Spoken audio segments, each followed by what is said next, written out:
నమస్తే, నేను Kavitha. Welcome to I dream news and నిజాలు. H1B వీసాలకి సంబంధించి ఫీజుని $15,000 నుంచి $1,00,000 పెంచిన తర్వాత అందరిలోనూ ఆందోళన మొదలైంది. అంతలోనే ఒక చిన్న రిలాక్సేషన్ని అనౌన్స్ చేసింది అమెరికా ప్రభుత్వం.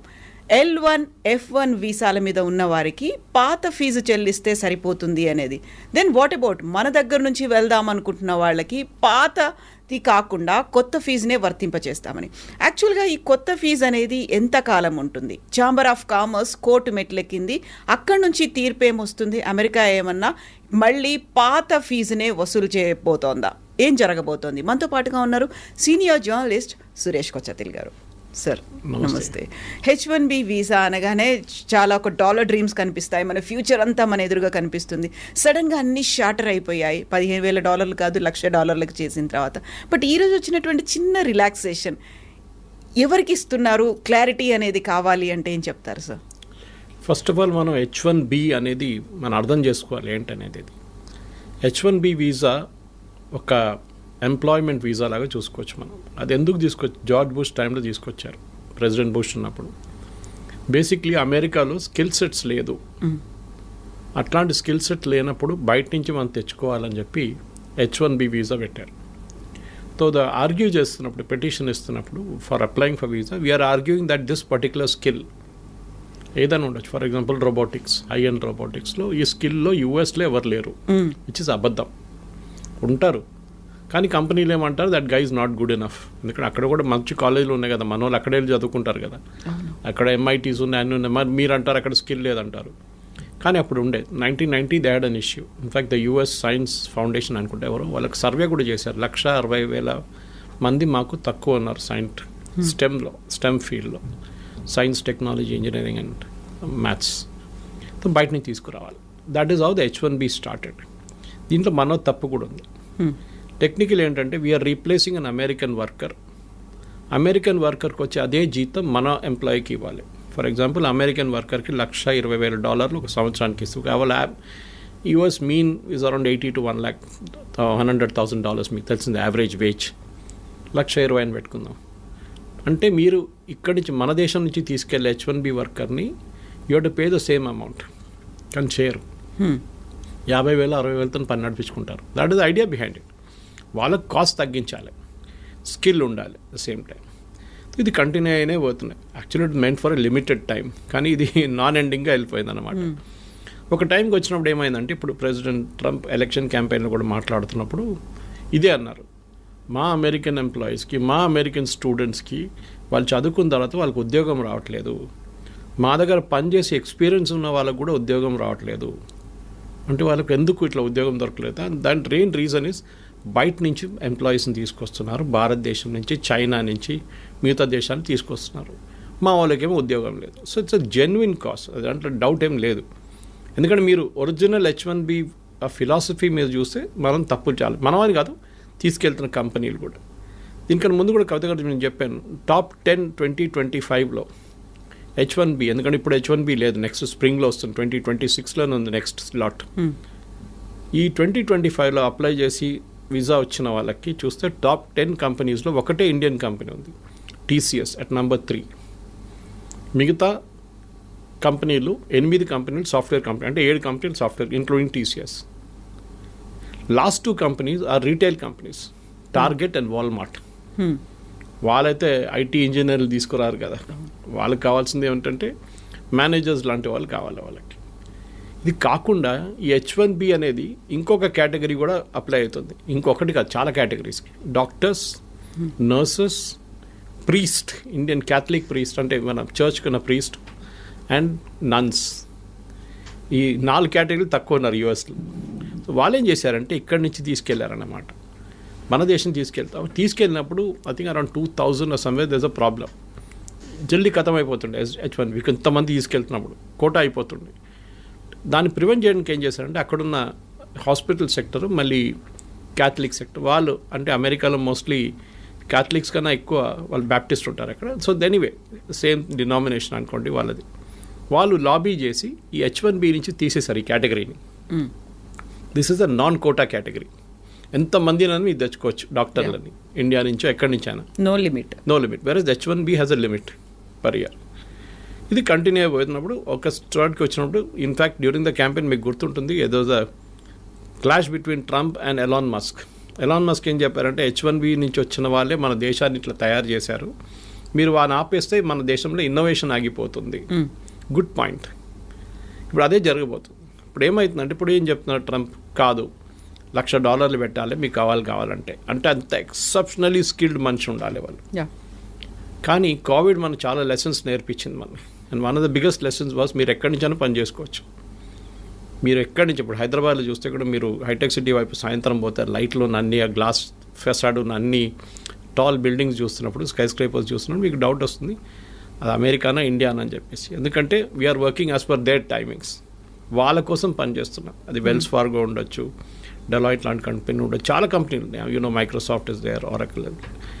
వీళ్ళందరూ నాట్ ఓన్లీ అమెరికా, మిగతా జాగ్రఫిక్స్ కూడా వర్క్ చేస్తున్నారు. యూరోప్ ఉండొచ్చు, అది కాకుండా ఆస్ట్రేలియా ఉండొచ్చు, మిడిల్ ఈస్ట్ ఉండొచ్చు, వాళ్ళ కోసం కూడా పనిచేస్తున్నారు ఇక్కడ కూర్చొని.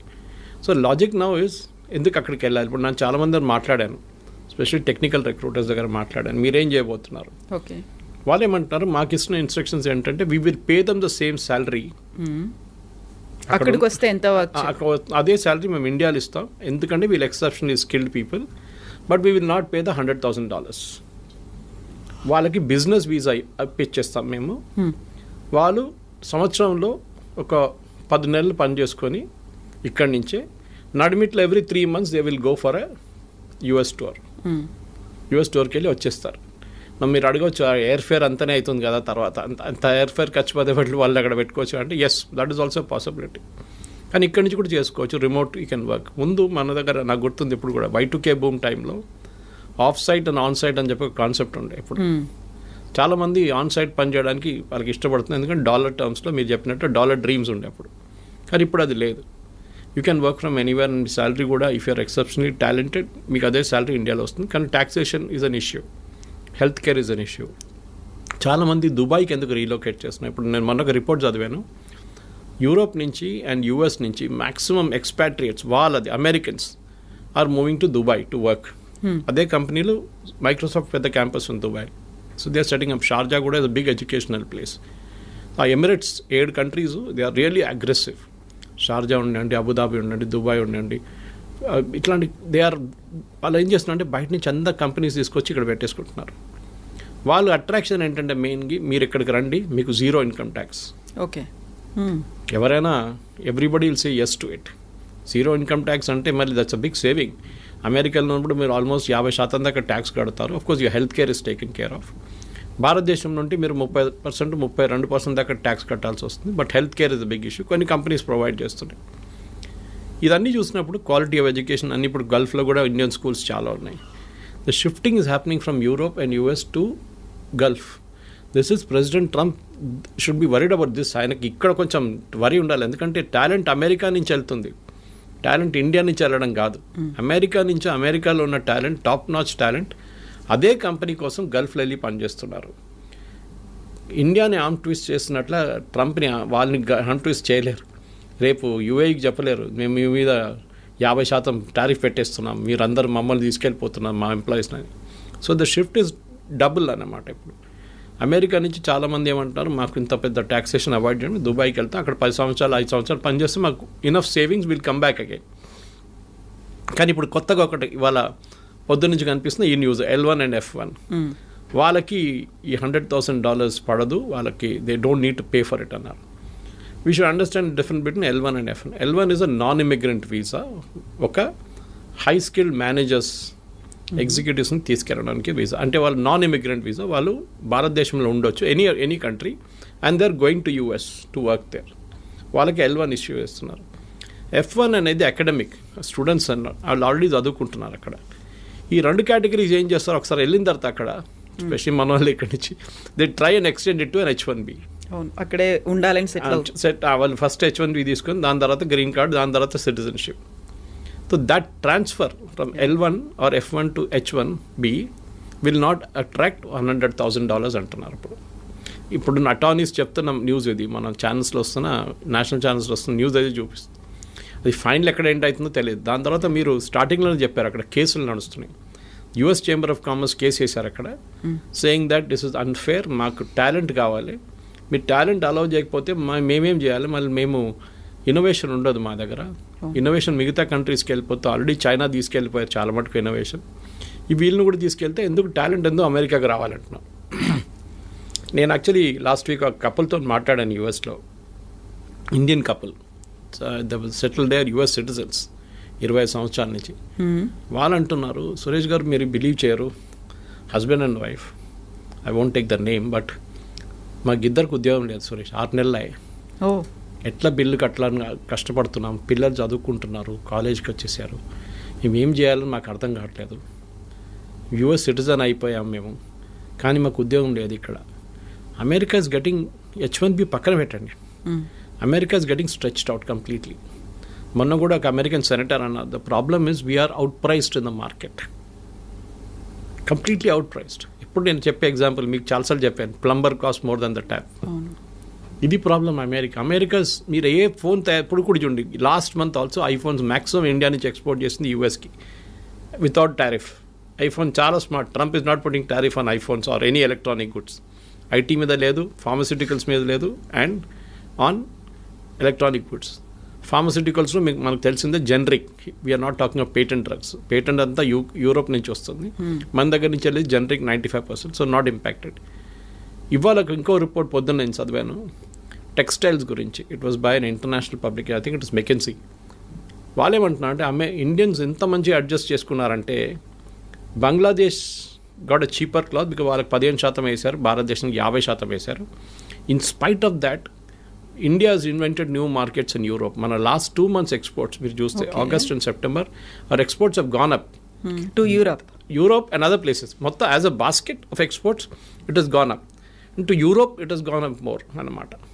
సో వీళ్ళేమంటారు, మా ఫాదర్ జనరేషన్ నుంచి వన్ కంపెనీగా in Tirupur talking about this, మా ఫాదర్ గ్రాండ్ ఫాదర్ జనరేషన్ నుంచి యూఎస్ అని చెప్పి అక్కడ టార్గెట్ కానివ్వండి, వీళ్ళ మిగతా రీటైల్ చైన్స్ వీళ్ళ దగ్గర నడుస్తుంటుంది, మేము ఎక్కడికి చూడలేదు మార్కెట్ బయట అని చెప్పేసి. Now we're looking at newer markets and the struggle is different. ఎందుకంటే వాళ్ళ క్వాలిటీ వాళ్ళ దాంట్లో అడ్జస్ట్ చేయడం, వాళ్ళ దాంట్లో అడ్జస్ట్ అయిపోయారు వీళ్ళు. వాల్మార్ట్ కానీ టార్గెట్ కానీ మిగతా అన్ని చైన్స్ ఉన్నాయి కదా అక్కడ, they all got use to it. Now suddenly they adjusting to new market అన్నమాట. సో మన దగ్గర ఉన్న F1 ఇప్పుడు H1B అప్లై చేసే ఎంప్లాయీస్ కానివ్వండి, మోస్ట్ ఆఫ్ దట్ పిల్లలకి ఇక్కడ అన్నిటికంటే డేంజరస్ ప్రాబ్లం ఎక్కడ వస్తుందంటే ఎడ్యుకేషన్ కోసం వెళ్ళే పిల్లల కోసం స్కాలర్షిప్ వచ్చి వీసా డినై చేసిన కేసులు ఉన్నాయి చాలా మటుకు.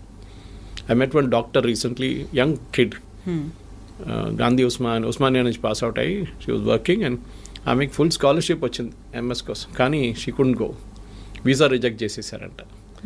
ఇక్కడ చెప్పాల్సింది ఏంటంటే మెయిన్గా వీసా ఎందుకు రిజెక్ట్ చేస్తున్నారు, ఒకటి నో రీజన్, ఏ రీజన్ కూడా చెప్పట్లేదు, వాళ్ళ రీజన్ ఇస్తున్నారు, that reason is very very obscure. Second, మీ సోషల్ మీడియా హ్యాబిట్స్ చెక్ చేస్తున్నారు వాళ్ళు, ఫుట్ ప్రింట్స్ ఏమున్నాయి డిజిటల్, మీరు డిలీట్ చేస్తే కూడా వాళ్ళు పట్టుకుంటారు. డిలీట్ చేయడం ఇంకా డేంజరస్.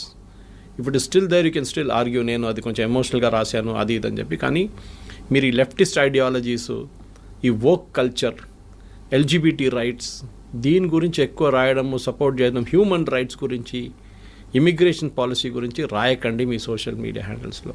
నాలాంటి వాళ్ళకి ప్రాబ్లం లేదు, I have no dream of going to US, but still యంగ్స్టర్స్కి ఇది ఉన్న చాలామందికి ఉన్నా, నాకు ఆ కల్చర్ కూడా లేదు, I'm more of a rightist than leftist. కానీ వాళ్ళు చాలా చాలా కేర్ఫుల్ ఉండాలి. ఇక్కడ ఉన్నప్పుడు పిచ్చోన్లాగా వెళ్ళి ఏదో స్పీచ్లు ఇవ్వడము, లేకుంటే రాయడము, దాంట్లో ఫోటోలు పెట్టడము, ప్రొటెస్ట్ చేయడం, it will impact your, unless you're not planning to go to US, it will definitely impact. So 3 లెవెల్లో చూడాలి కవిత గారు మీరు అడిగిన ప్రశ్నకి. ఒకటి L1 F1 మనం మాట్లాడుకున్నాం. Second H1B itself, what will be the next step legal and otherwise. Conversion from L1 F1 to H1B అది కూడా మనం చూసాం. 4వది ఏంటంటే డెఫినెట్గా what are the options for people who are not getting an H1B which is basically staying back in India. 5వది ఇంకో ఇది కూడా చెప్తున్నారు, మెక్సికోలో కెనడాలో వీళ్ళు కూర్చోబెడదాం, అక్కడ ఒక యూనిట్ స్టార్ట్ చేద్దాం. ఫర్ ఎగ్జాంపుల్ IT కంపెనీ వాళ్ళు మెక్సికోలో స్టార్ట్ చేస్తారు, it can be a Wipro or TCS or Infosys. అక్కడి నుంచి US ట్రావెల్ చేయడం చాలా దగ్గర. కెనడా నుంచి కూడా అంతే, కెనడా నుంచి can even drive down if you want. So మీరేం చేస్తారు, అక్కడ 3 నెలలకి మీరు వెళ్ళి మీటింగ్, USలో మీటింగ్ అటెండ్ చేసి వచ్చేస్తారు. You can be working from Mexico without attracting $100,000. So benefit అందరికీ ఉంది ఎక్సెప్ట్ ఫర్ US. USకి పెద్ద లాస్ కాబోతుంది ఇప్పుడు కాదు, షార్ట్ టర్మ్ లాంగ్ టర్మ్లో. వాళ్ళ ఎంప్లాయీస్కి ఉద్యోగం వస్తుంది, అది రాదు. ఎందుకంటే కంపెనీస్ అన్నీ ఏం చూస్తున్నారు కవిత గారు అంటే హౌ టు ప్రాఫిట్. మాకు ఎక్కువ లాభాలు కావాలి, ఎందుకంటే మా షేర్ హోల్డర్స్కి మేము ట్రంప్ చెప్పిన మాట వింటే మేము మొత్తం మునిగిపోతాం. We have to create our own kind of level of playing field అన్నమాట. దానికి ఎంత తక్కువ జీతం అని చెప్పకూడదు, ఎంత తక్కువ వాల్యూలో మనం ఎంప్లాయీస్ని తీసుకొస్తామో మా ప్రాఫిట్ అంత ఎక్కువ అవుతుంది. కానీ మ్యాన్ పవర్ కాస్ట్ చాలా contributes huge amount of money to the final bottom line. మీ టాప్ లైన్ గ్రో కావచ్చు, కానీ బాటమ్ లైన్లోనే అల్టిమేట్లీ ప్రాఫిట్ వస్తుందా లేదా అని చూడాలన్నమాట. సో అక్కడ if an employee can be bought at a lesser cost, ఆయన ఇక్కడే పెట్టేసుకుని అమ్మాయిని అబ్బాయిని ఇక్కడే పెట్టేసుకుని పని చేయించుకుంటే we can save more money for the company. దానికోసం మనం మైక్రోసాఫ్ట్ మొన్న ఒక 2 నెలల ముందు ఫీనిక్స్ దాంట్లో near next their campus they about 2 lakhs square feet on lease. ఎన్నో సంవత్సరాలు తీసుకున్నారు వాళ్ళు. 2 లక్షల స్క్వేర్ ఫీట్ అంటే చిన్నది కాదు. అంటే they have plans of expansion. అది కాకుండా గూగుల్ చూసాం మనం విశాఖపట్నంలో డేటా సెంటర్ సెటప్ చేశారు. Of course data centre doesn't generate huge amount of jobs, but still it's a big significant announcement. అట్లనే మనం చూస్తున్నాం చాలా మటుకు అమెరికా నుంచి భారతదేశంలో ఇప్పుడు చిప్స్ కూడా చూడండి, చిప్స్ తయారు చేస్తున్న కంపెనీలు కూడా except for Nvidia maybe others are all in India. చాలామంది మన second company started producing chips and started exporting from day for yesterday. ఇట్లాంటి చాలా నడుస్తున్నాయి. సో భారతదేశానికి ఆపర్చునిటీస్ ఉన్నాయి, ముందట్లా కాదు. And we need not be in US అని కోవిడ్ నేర్పించింది మనని. Work from anywhere, work from home or work from anywhere. ఆ కాన్సెప్ట్తోని ఇక్కడున్న స్టూడెంట్స్ కానీ ఇక్కడున్న ఎంప్లాయీస్ కానీ పాజిటివ్గా తీసుకొని ఉంటే బాగుంటుంది. తర్వాత సిచ్యువేషన్ మారచ్చు, court can give a decision. But Trump has an executive power. ఒక ప్రెసిడెంట్కి, యూఎస్ ప్రెసిడెంట్కి ఒక ఎగ్జిక్యూటివ్ పవర్ ఉంది. ఏ కోర్ట్ ఇచ్చినా కానీ, ఏ నిర్ణయం వచ్చినా కానీ యూఎస్ ప్రెసిడెంట్కి at the port where you enter US ఒక ఫీజు వేయడానికి అమెరికన్ ప్రెసిడెంట్కి అథారిటీ ఉంది. ఇదంతా పోతే కూడా ఆయన కొత్త ఫీజు వేస్తాడు. ఇప్పుడు ఈ 100,000 is the fees for entering US అని చెప్తారు. దాన్ని కోర్ట్ డినై చేయలేరు, ఎందుకంటే ఇప్పుడు ఇచ్చిన ఆర్డర్ని should have been passed by the American Congress. అదొక ఆర్గ్యూ చేయొచ్చు. బాటమ్ లైన్ ఏంటంటే we should now look for new markets. Europe చూడండి, యూరోప్లో ఎడ్యుకేషన్ బాగుంటుంది, ఎంప్లాయ్మెంట్ కూడా బాగుంది, and they are more steady అక్కడున్న పొలిటీషియన్స్. ట్రంప్ లాగా ఒకరోజు పిల్లి నల్లది, నెక్స్ట్ డే పిల్లి తెల్లదని చెప్పే కాదు పరిస్థితి. It doesn't change that way అన్నమాట. ఓవరాల్ నేనైతే పాజిటివ్గా ఉన్నాను. నెక్స్ట్ 3-4 monthsలో క్లారిటీ కూడా వచ్చేస్తుంది. ట్రంప్ కూడా చాలా మటుకు దిగి వస్తున్నారు. ఈ signing agreements with Australia, with Russia, ఇప్పుడు యుక్రెయిన్ చూడండి, అది కూడా మారిపోయింది, కథ అంతా మారిపోయింది అక్కడ. So overall Trump is also feeling the heat అనమాట. ఎందుకంటే ఆ ఎంప్లాయ్మెంట్ రావట్లేదు. లాస్ట్ 3 నెలల్లో American unemployment has risen to record levels. అది చాలా పెద్ద వరి ఆయనకి. అమెరికాలో ఎలక్షన్ మన దగ్గర ఉల్లిపాయల రేట్తోనే గవర్నమెంట్ పడిపోతుంది అంటారు చూడండి, అక్కడ అన్ఎంప్లాయ్మెంట్ రేట్తో గవర్నమెంట్ పడిపోతుంది. అక్కడ ఇన్ఫ్లేషన్ పెద్ద ఇష్యూ కాదు అక్కడ, especially food inflation anyways high in America. కానీ ఎంప్లాయ్మెంట్ రాకపోతే then American politicians are in big trouble. దానికోసం ఇంత పెద్ద రిస్క్ తీసుకున్నారు ట్రంప్, కానీ అది కూడా ఇప్పుడు పనిచేయట్లేదు. ఇప్పుడు అందరూ ఇండస్ట్రియలిస్టులు, ఆంటర్ప్రెన్యూర్స్ ఉండేటువంటి అమెరికన్ ఛాంబర్ ఆఫ్ కామర్స్ ఎందుకని కోర్టు దాకా వెళ్ళింది? H-1B వీసాల గురించే. అంటే వాళ్ళకి వైపు that is not our commerce, వాళ్ళ కామర్స్ వాళ్ళు వెళ్ళారు. వాళ్ళ అంటే ద మెయిన్ థింగ్ ఇస్ వాళ్ళు ఏమంటున్నారంటే మాకు టాలెంట్ కావాలి. అమెరికాలో ఇంత మటుకు ప్రోడక్ట్స్ సర్వీస్ తయారు చేసిందంటే బికాజ్ లాట్ కంట్రిబ్యూషన్ ఇండియన్స్ ఉంది, చైనీస్ కూడా ఉంది, ఇండియన్. కానీ చైనీస్ ఒకటి ఉంది, వాళ్ళు నేర్చుకొని వాళ్ళు రిటర్న్ వెళ్ళిపోతారు వాళ్ళ కంట్రీకి. క్వైట్ ఆఫెన్ స్పైయింగ్ చేస్తారని చెప్తారు Americans, which might be possible. Chinese copy కొట్టడంలో ఎక్స్పర్ట్స్. వాళ్ళకి ఒక ప్రోడక్ట్ ఇచ్చి మీరు ఈ ఫోన్ ఉంది ఇట్లా తయారు చేయండి అంటే వాడు తయారు చేసిస్తాడు మీకు. మళ్ళీ they are experts in that business.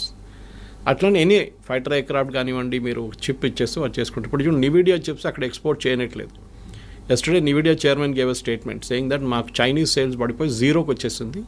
It will impact our bottom line, మా ప్రాఫిట్స్ ఇంపాక్ట్ అవుతుంది డెఫినెట్గా. మాకు సేల్స్ లేదు చైనాలో, ఎందుకంటే బ్యాన్ చేసి పడేశారు ట్రంప్. అక్కడికి అమ్మితే వాళ్ళు తయారు చేసుకుంటారు పెద్ద పెద్ద ప్రోడక్ట్లు, మీరు అమ్మకూడదని చెప్పి బ్యాన్ పెట్టారు. ఇది అంతా బ్యాక్ఫైర్ అవుతుంది.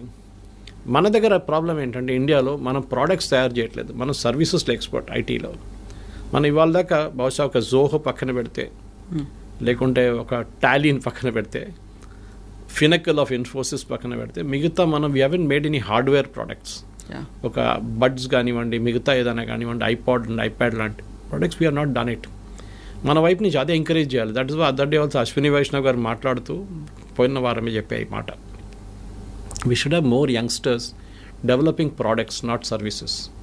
మనకు కావాల్సింది అది. ఇప్పుడు మనం ఎంత మటుకు డ్రోన్ తయారు చేస్తున్నామో, అది చేస్తున్నాం, ఇది చేస్తున్నాం, యంగ్స్టర్స్ అదే కేటగిరీ మ్యానుఫ్యాక్చరింగ్లో రావాల్సి వస్తుంది. కానీ మన ప్రాబ్లం ఏంటంటే మన ఒక లాస్ట్ 20-30 yearsలో, especially between 1960s and 1990s, 30-year పీరియడ్లో మనం మ్యానుఫ్యాక్చరింగ్ చైనా చాలా ముందుకు వెళ్ళిపోయింది. మనం ఎక్కడికో ఉండిపోయి even till 1990 China was almost equal to అక్కడ. మనం ఓపెన్ అప్ చేయలేదు మన ఎకానమీని. మ్యానుఫ్యాక్చరింగ్ అనేది ఒక మనం పబ్లిక్ సెక్టర్కి ఇచ్చేసాం. They failed miserably. మనం చూస్తున్నాం కదా, హెచ్ఏఎల్ డెలివరీ, తేజస్ కానివ్వండి, మిగతా అన్ని బ్యాక్ డేటెడ్ అయిపోయినాయి. చాలా ఇయర్స్గా పెండింగ్ పడి ఉన్నాయి ప్రాజెక్ట్స్ అంతా. ఈవెన్ ఎయిర్ చీఫ్ మాస్టర్ చెప్పారు ఆ రోజు that we're not getting our aircraft in time from HAL, why should you give them contract అని. ఈ ప్రాబ్లం ఇప్పుడు చూస్తున్న కొత్త డిఫెన్స్ సెక్టర్ కూడా మ్యానుఫ్యాక్చరింగ్ తిరిగి వస్తుంది భారత్. చాలా మటుకు టాటాస్ కానివ్వండి, కళ్యాణి గ్రూప్ కానివ్వండి, మిగతా మహీంద్రాస్ కానివ్వండి, వీళ్ళందరూ ఇప్పుడు డిఫెన్స్ సెక్టర్లో దిగారు. It's a big employment potential భారతదేశానికి. బహుశా అక్కడి నుంచి కొన్ని ప్రోడక్ట్స్ రావచ్చు బయట. మన దగ్గర తయారు చేసిన ఆకాశ్ మిసైల్స్ కానివ్వండి, మిగతా డ్రోన్స్ మన దగ్గర యంగ్స్టర్స్ తయారు చేస్తున్నారు. అట్లాంటి ప్రోడక్ట్స్ వస్తుంది బయట. కానీ మన దగ్గర ఐటీ ప్రోడక్ట్స్ ఇప్పుడు దాకా రాలేదు. That's a big regret. ఫార్మాలో వీఆర్ ఛాంపియన్స్. కాపీ కొట్టడంలో మన నెంబర్ 1. ఫార్మాలో ఏం చెప్పినా కానీ అమెరికాలో ఉన్న ఆఫ్ పేటెంట్ డ్రగ్ బొంగనే మన దగ్గర ఇక్కడ తయారైపోతుందని ప్రాసెస్ మార్చేసి చేస్తారు. But IT is a big ఎందుకంటే మీకు ఇంకా ముందుకెళ్తూ ఈ డిఫరెన్షియేటర్ పోతుంది మొత్తం. You can tomorrow Europe can see or even Dubai. నేను ఇప్పుడు ఇంకా ముందు చెప్పింది చూడండి, దుబాయ్ పిలిపించుకుంటారు వీళ్ళందరినీ, మా దగ్గర ఉండండి అని చెప్పేసి. సో అది at the end of the day today's youngsters at least before 35-40 వాళ్ళకి ఒక ఏముంది లైఫ్లో, ఇంత సంపాదించాలి, ఇంత డబ్బులు అన్నీ. మా ఫాదర్ మదర్ మా జనరేషన్ లాగా కాదు కదా వాళ్ళంతా, మన జనరేషన్ లాగా కాదు వాళ్ళు. They are very fixed notions on this. వాళ్ళకి వాళ్ళ లైఫ్ స్టైల్ కానివ్వండి, వాళ్ళ ఎర్నింగ్ కెపాసిటీ. సో యుఎస్ డ్రీమ్ని నెగటివ్గా చూడకుండా you look at it very positively that there is light at the end of the rainbow అంటారు చూడండి. చాలా మటుకు ఆపర్చునిటీస్ ఉంది, దానికి యూఎస్కి వెళ్ళక్కర్లేదు. సార్ మీ క్వాలిటీ ఆఫ్ లైఫ్ ఇంప్రూవ్ చేయాలి, నేను ఇంకా బాగా మంచి అట్మాస్ఫియర్, ఇక్కడున్న ట్రాఫిక్ జామ్ కానీ ఇక్కడున్న పొల్యూషన్ నాకు నచ్చదు, నాకు కొంచెం క్వాలిటీ లైఫ్ కావాలంటే yes you can go to Europe definite. కానీ settling down I'm not really sure. కానీ ఎందుకంటే ఇప్పుడు యూకే కూడా అంటున్నారు మేము వీసా నాన్ స్ట్రిక్ట్ చేస్తున్నాం అది అని చెప్పి. జర్మనీ కూడా they pretty strict about it. మీరు వెళ్ళి ఉండొచ్చు. కానీ ఒక అమెరికన్ డ్రీమ్ అయిపోయిందంటే ముందు మా దగ్గర కేరళలో దుబాయ్కి వెళ్తుండే చాలామంది. I'm talking of 70s and 80s first construction boom టైంలో చాలా తక్కువ జీతంకి వెళ్తుండే. కానీ ఆడొచ్చి చేసే డ్రామా చూస్తే ఏదో అక్కడ మొత్తం రోడ్ మీద అంతా బంగారం పడి ఉంది, బకెట్లు తీసుకెళ్ళి మనం తీసుకురావచ్చు, ఆ లెవెల్కి తీసుకొచ్చారనమాట థాట్ ప్రాసెస్ని. సో ఇక్కడున్న యంగ్స్టర్స్ కూడా అదే ఆలోచించారు, అరే దుబాయ్ ఇంత మంచి ప్లేస్, మనం అక్కడికి వెళ్ళిపోతే ఎంత బాగుంటుంది, ఏజెంట్కి డబ్బులు ఇచ్చి వీసా ఇచ్చి చేయించుకుంటారు, లాస్ట్ అక్కడ వెళ్ళినప్పుడు నరకంగా అనిపిస్తుంది వాళ్ళకి. Now situation has change. ఇప్పుడు కన్స్ట్రక్షన్ బూమ్ అయిపోయింది. Now Dubai's and even Saudi Arabia వీళ్ళందరూ దే రియలైజ్డ్ ఆయిల్ అంటే దుబాయ్లో ఆయిల్ లేదనుకోండి, కానీ అదర్ పార్ట్ ఆఫ్ ఇట్ మిగతా ఎమిరేట్స్లో ఉన్నాయి కదా, వీఆర్ ఆల్ వాళ్ళకు యూరోప్గా తయారవుతున్నారు. మొహమ్మద్ బిన్ సల్మాన్ చెప్పారు కదా, I take Saudi Arabia to become Europe by 2030 అని. సో అమెరికన్ డ్రీమ్ కూడా పోతుంది. అమెరికా నుంచి చాలా మటుకు షిఫ్ట్ అవుతున్నాయి. And you can see this consistently. New York Times subscribe చేశాను నేను, I read it every day. ఎన్ని బిజినెస్ షిఫ్ట్ అయిపోతున్నారంటే అమెరికా నుంచి చైనా మ్యానుఫ్యాక్చరింగ్ మొత్తం తీసుకెళ్ళిపోయింది. దాని తర్వాత కూడా వీళ్ళు కార్లు అక్కడి నుంచి మళ్ళీ ఇప్పుడు అమెరికాకి ఇంపోర్ట్ చేసి అమెరికాకి ఎక్స్పోర్ట్ చేసి బీవాడీ లాంటి కంపెనీ కార్లు అమ్ముకుంటున్నారు. They selling cars in Europe. ఎందుకంటే వాళ్ళకి ఇన్పుట్ సబ్సిడీ చాలా హెవీ ఉంది. చైనా ల్యాండ్ ఫ్రీ ఇస్తారు, మీకు పవర్ చాలా తక్కువ రేట్లో ఉంటుంది. చాలా చైనీస్ గవర్నమెంట్ చాలా ఎంకరేజ్ చేస్తారు ఇండస్ట్రీని. అండ్ వాళ్ళకు కూడా ఒక లాంగ్ టర్మ్ గేమ్ ప్లాన్ ఉంది. మన దగ్గర అది లేకుంటే, కానీ I think time has now come. H1B కానివ్వండి, L1, F1 గురించి మాట్లాడితే అది కాకుండా ప్రొఫెషనల్స్ కూడా మన దగ్గర చాలామంది ఉన్నారు. మెడికల్ ప్రొఫెషనల్, డాక్టర్స్ కానీ నర్సెస్ కానీ. కేరళ నుంచి nurses are heavy demand in US, యూరోప్లో కూడా అంతే. So they are all travelling there. నేను చెప్పాను చూడండి, ప్రీస్ట్ అక్కడ చర్చ్లో ప్రీస్ట్ లేరు, ఇక్కడి నుంచి తీసుకెళ్తున్నారు మన దగ్గర నుంచి. నన్స్ని తీసుకెళ్తున్నారు ఇక్కడి నుంచి. గుడ్ థింగ్, ఎక్స్పోర్ట్ చేయండి, మన మ్యాన్ పవర్ని ఎక్స్పోర్ట్ చేయాల్సింది. కానీ ఐటీ అని చెప్పి ఒక పిచ్చి పట్టేసి మనకు లాస్ట్ 10-15 ఇయర్స్లో వన్ వే నేను చూస్తే అది గుడ్. ఒక టెంపర్ డౌన్ అవుతుంది. మిగతా రాష్ట్రాలకు ఉన్న ఆప్షన్స్ వాళ్ళు చూసుకుంటారు ఇప్పుడు. Yes sir, thank you so much sir. Thank you. నిజంగా ప్రస్తుతం ఉన్నటువంటి సమాజం దేనికి ప్రయారిటీ ఇస్తుంది? ఆర్థిక సంబంధాల చుట్టూ మాత్రమే తిరుగుతోంది. మళ్ళీ ఎన్నికలంగానే చాలా విరక్తి కలుగుతున్నాం. మంచి అనిపిస్తుంది కదా, లేడీస్ కూడా ఛాలెంజింగ్ జాబ్స్ చేసినప్పుడు చాలా బాగుంటది. ట్రాఫిక్ అసిస్టెంట్స్ గా నియమించిన ట్రాన్స్జెండర్స్ అందరితో సాల్యూట్ చేయించుకుంటున్నారు. ఫుడ్ డెలివరీ ఇవ్వటానికి వెళ్ళినటువంటి డెలివరీ బాయ్ అనిల్ పై కళ్ళ ముందు